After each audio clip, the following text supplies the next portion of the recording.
Guys, I am on a 2026 Sea Ray 270 SDX outboard powered by a Mercury 400 in the back. That is a V10. We loaded this boat out. It's Horizon hull side color, actually full hull color, I believe. We did the power tower on it, of course, with this massive shade structure right here. Twin Simrads and the black acrylic dash. You have all your switches right here. Trim or tilt steering wheel. You have active trim built into your binnacle right here with the push button start stop. Check out this head compartment right here. Vacuum flush head, running water, sink to wash your hands in.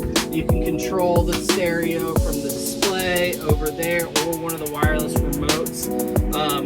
Great entertaining space on this boat, huge cockpit. This is yacht certified, so you can put as many people as you want on the boat, as long as there's a life jacket for each person.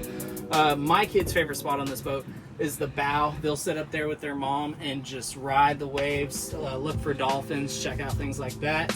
But y'all, this is an incredible boat available at MarineMax Houston. Give us a call if you have any questions. Again, my name's Billy Folks. My number is 936-223-6770. Have a great day.